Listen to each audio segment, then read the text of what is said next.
Welcome to our first episode of Sagas, a show that tells the stories about Seaman High School and the Seaman community. This episode's theme is changes.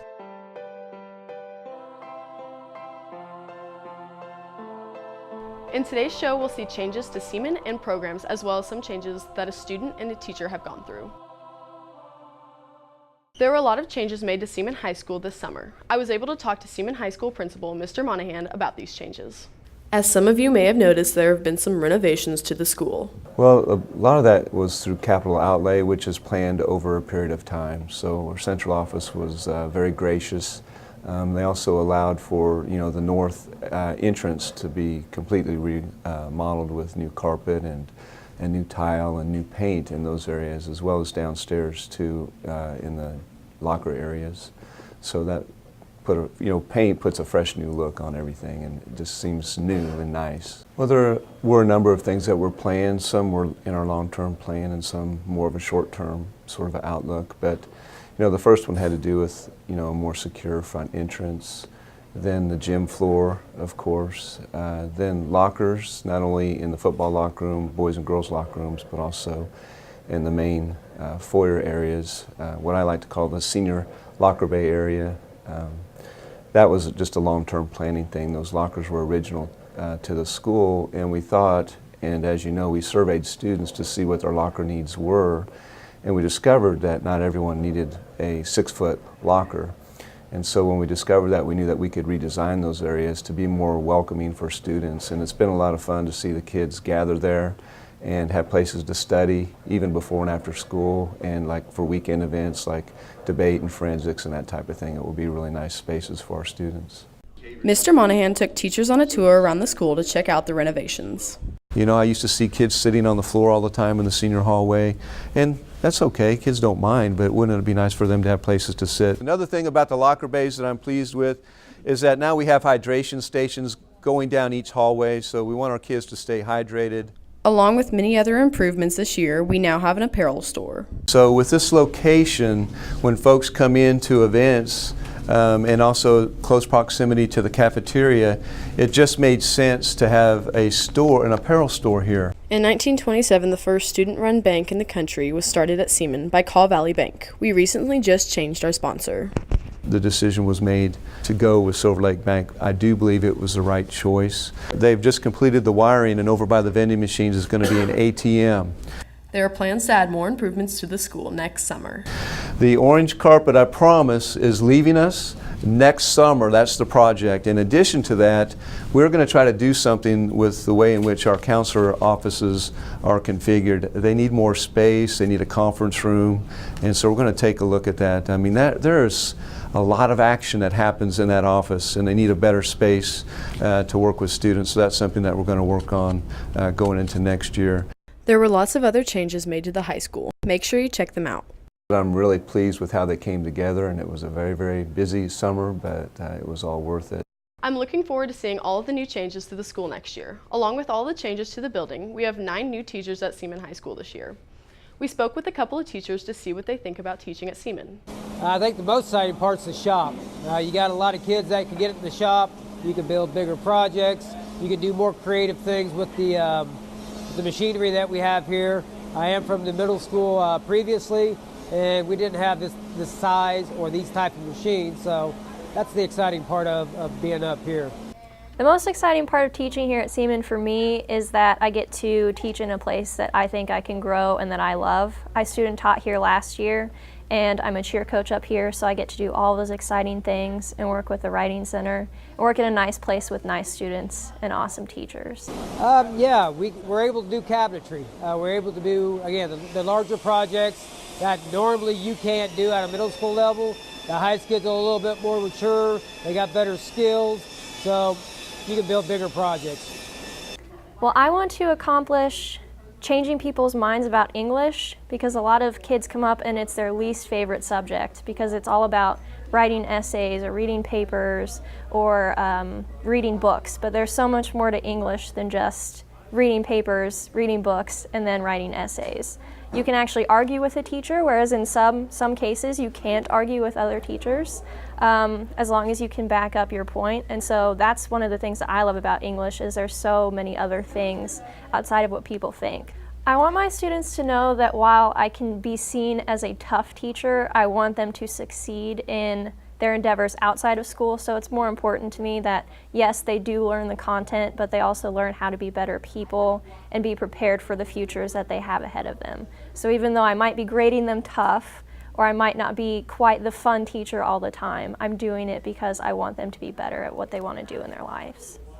Mr. Tomanik and Ms. Sands, along with many other teachers, look forward to spending many years here at SHS. The school hired Craig Rocastle to teach the new JAG program. Here's what that program is about.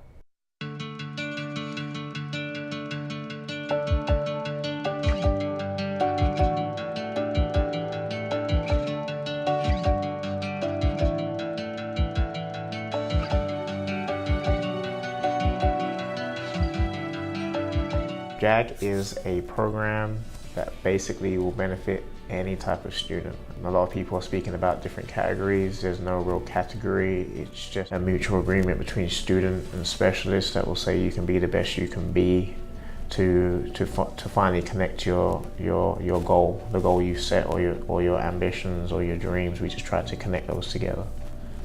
Well, we were looking for a program that would help inspire leadership within our students and help students who might need extra support in their studies, maybe someone to help coach them up is where it began. I guess I'm in JAG because I felt like it would help me really get a foot in the door with jobs that will maybe pertain to my future profession in life. Yeah, well, it's called the Jobs for America's Graduates. So the idea is to help students with employment and also post-secondary education and make sure that they're enrolled and that they're successful.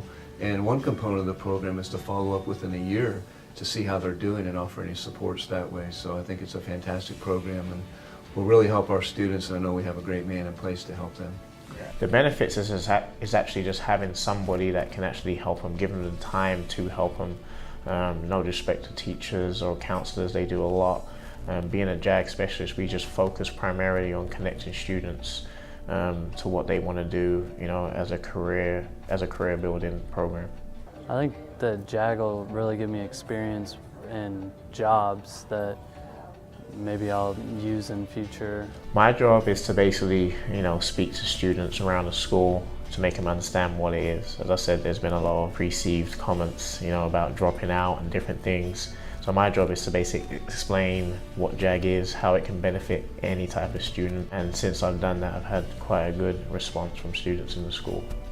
Look at him, he's one of the best coaches around. He knows how to coach people up, he's very positive, and we saw in him early on when he would follow up with his players to ensure that they were doing what they're supposed to, academics first, and then coaching and athletics sort of second, or they go hand in hand. And he has a very strong and positive influence with students, so we knew he'd be a good fit for that position. The interest just came purely based on timing also, but it's a great position to be in because as JAG specialists we get to inspire young people. We get to open their eyes to life outside of high school. A lot of people are unaware of that, so I get to basically tell people how great they can be on a daily basis.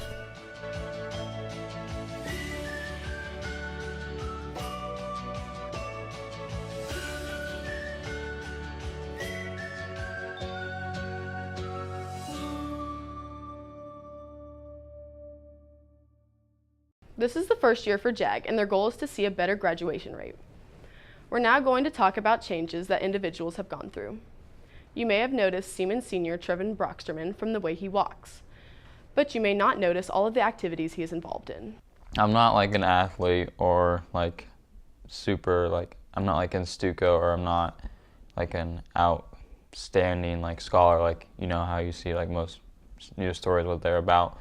I'm not setting school records or anything. I'm just a regular high school student, but I was born with disability and I was born with cerebral palsy, and really it just affects my fine motor skills on my right side. And let's say for instance where a person could cut paper easily, I can't do that, or open up a Gatorade bottle, I can't open up a Gatorade bottle, I have to use my left hand. And there hasn't really been challenges with it because that's all I've known is my disability. Like I haven't known any different. It's not like I got in a car wreck and I had two working hands. This has just always been how it's been. And growing up, it just took time to learn how to do stuff. Like, for instance, like kids playing basketball, like they could dribble with both hands, and it took me 3 months to learn how to dribble with both hands.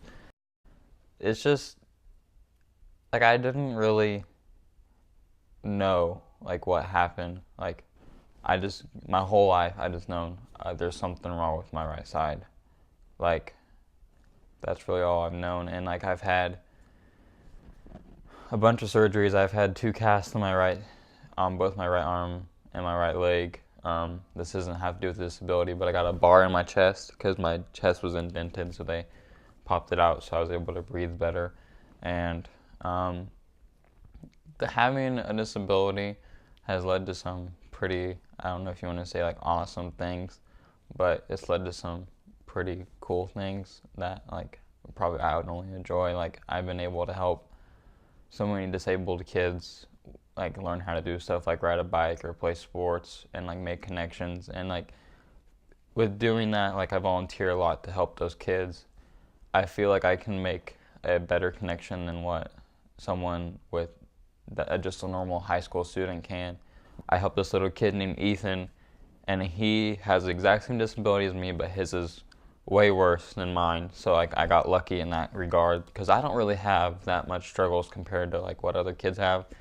And like he has like just his motor skills need a lot of work, and so did mine. And it took time to get to where I'm at today. Like I wasn't just like, it wasn't just something that like, oh, it's not that bad, it's just slight. Like, no, I had to work. Like it's not just something that you have to earn it basically. But through helping those kids, I feel like I can make a connection better.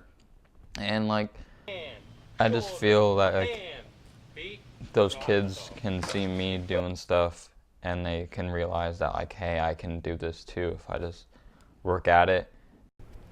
Trevin is now attending 3 months worth of physical therapy from his last surgery, then plans to attend Washburn University for broadcasting. Another individual who went through changes is Mrs. Lewis. She is a mother, educator, and a recent cancer survivor. Here's her story. Just kind of took the air out of my lungs. I have a choice every morning. I can wake up and be really mad because I was a right-handed person and stay mad all day long. Or I can find some humor in parts of it. Yeah, I get frustrated sometimes, but I learn how to laugh it off and I can have a good day. That's the one I choose. It started, I'd say 2 years ago after I had rotator cuff surgery on this shoulder. We had an issue in post-op where they put a blood pressure cuff on my right arm. And my right arm had lymphedema from breast cancer many years ago. They weren't supposed to do that. Now I thank them because it gave a large hematoma, which kind of drew our attention to what was going on. And as the bruise just kept getting deeper and deeper and then forming these blisters looking things, it took about 8 months or so before they figured out that it wasn't just a hematoma. And I had gone to many different doctors. Finally went back to my original surgeon from when I had breast cancer.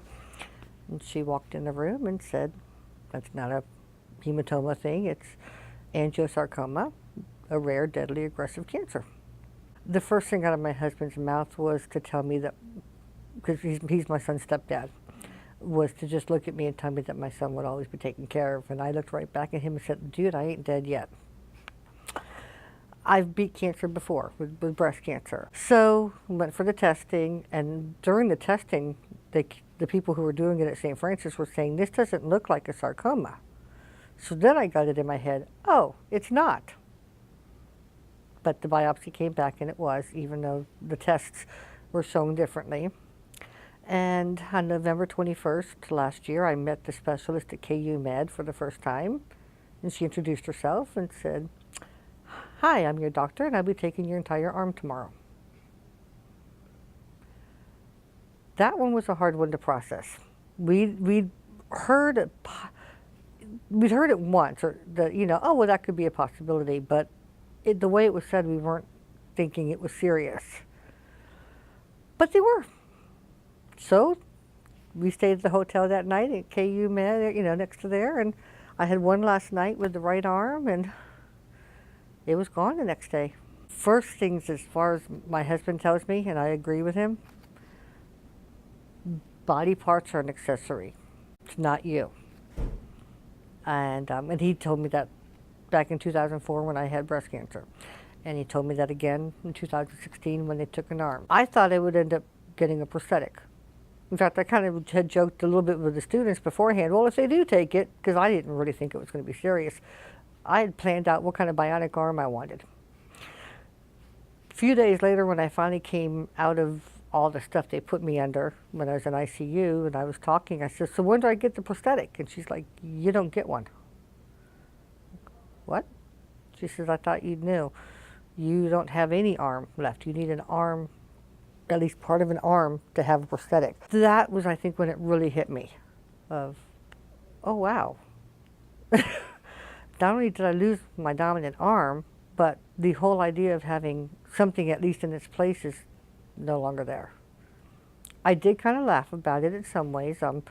Had been using Fitbit, and so after a week of being in ICU, of not having any steps at all, I got to post a 15-pound weight loss.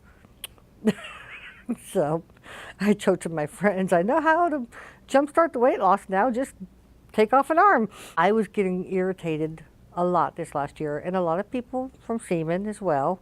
They mean well, but everyone was telling me, oh, you're so brave and you're always so positive. I felt like I had to be that way. Like I could not break down to any of my friends here and just say, no, I'm scared to death and I'm angry. Kind of makes it hard. So I do get scared. My husband, who I married, was a widower, and his wife before me had passed away from cancer. So my goal was to not have him be any more upset than he already was. And I have a son who has autism. So again, my goal was to be that. But that's just kind of how I am anyways. You know, I worry about my son. I worry about my husband. I don't agree with death. And I'm not always upbeat. Sometimes I get irritated. Sometimes I get angry, mostly at myself because I can't do something I always did. I've always been a very independent, stubborn person. Things are taking me about 3 times longer than they used to. That's an adjustment. But I've got great kids here as well. You know, I can't open up a bottle right away. And as soon as I pull one out of the fridge, a bottle of water or something, any one of them's jumping up, here, let me open that for you. Seaman has been tremendously wonderful. Typing one-handed has been probably the biggest thing that gets me angry. I was a typical teacher. Type, don't even look, have a conversation with the student, and do something else at one time. Destiny Hayes, and she is a part-time assistant for me. So she does a lot of my curriculum typing. They've done some fundraisers, which was very helpful. So been happy there and been very lucky. The meals were an extreme blessing. I wasn't eating. I mean, the stuff they had me on, I was not eating. But knowing that even without a kitchen, my family was getting something to eat. And yeah, I'd try a bite or two. I was trying to get food down. It was a huge relief, and that I think helped a lot. The financial part helped a lot as well because we were traveling sometimes back and forth to KU Med. And so that helped. I think it would have been a lot tougher without the help. It definitely would have been a lot scarier.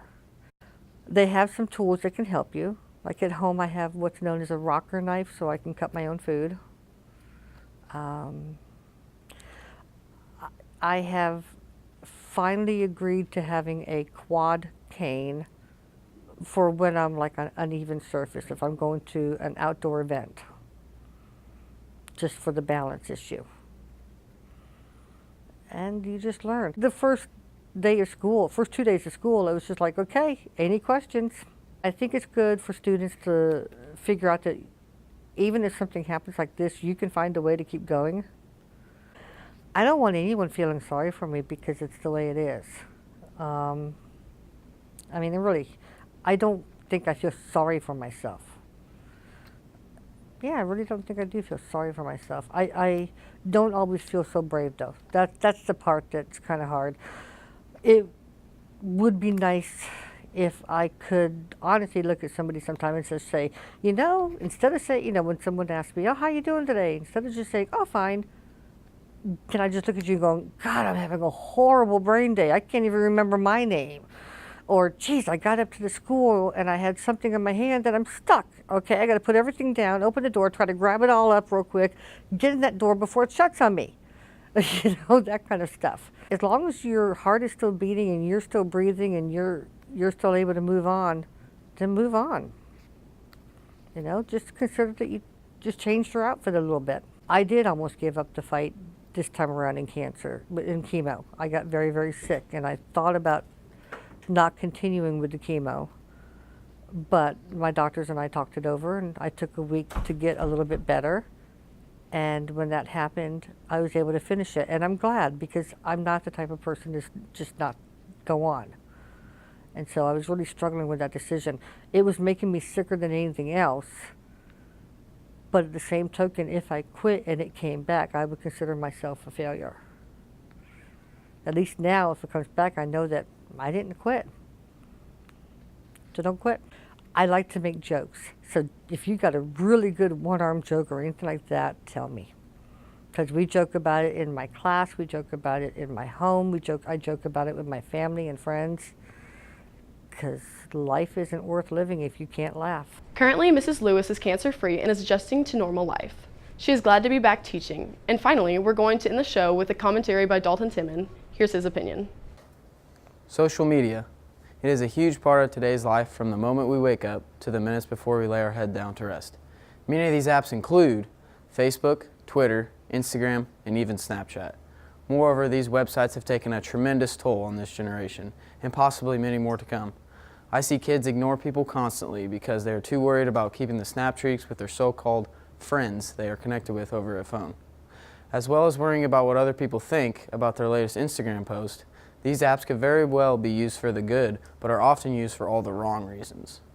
In reality, whether you believe it or not, many of your followers on Instagram like your picture without reading what it is about, or simply read your caption and forget about it later in time.